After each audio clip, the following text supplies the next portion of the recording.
Israel Iran మధ్య దాడులు మరింతగా పెరిగాయి. ఇజ్రాయెల్ దాడులతో తీవ్రంగా దెబ్బతిన్న ఇరాన్ ప్రతిస్పందన దాడులు మొదలుపెట్టింది.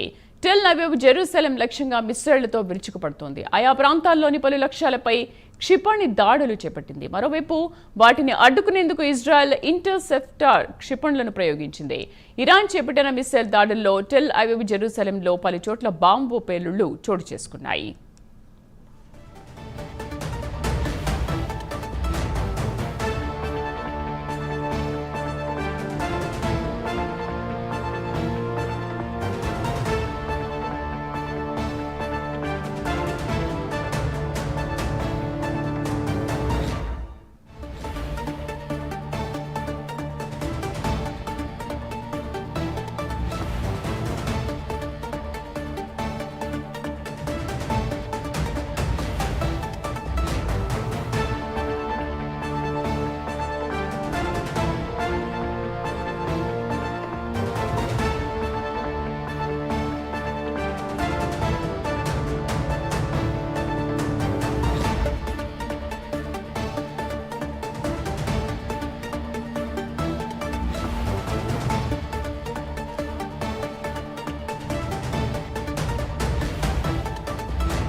ఇరాన్ దాడులతో ఇజ్రాయెల్ భూభాగంలో సైరన్లు మోగాయి. తమ పౌరులే లక్ష్యంగా టెహ్రాన్ దాడి చేపట్టినట్లు ఇజ్రాయెల్ తెలిపింది.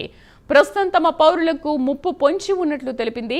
ఇజ్రాయెల్ అంతటా లక్ష్యాలపై దాడులు చేపట్టినట్లు ఇరాన్ రెవల్యూషనరీ గార్డ్స్ ప్రకటించింది. మరోవైపు 2 ఇజ్రాయెల్కు చెందిన ఫైటర్ జెట్లను కూల్చినట్లు ఇరాన్ ప్రకటించగా ఇజ్రాయెల్ ఆ వార్తలను కొట్టిపారేసింది. ఇరాన్ 100కు పైగా క్షిపణులను ప్రయోగించిందని ఇజ్రాయెల్ ప్రకటించింది. అయితే చాలా వాటిని లక్ష్యాన్ని చేరకముందే కూల్చినట్లు తెలిపింది.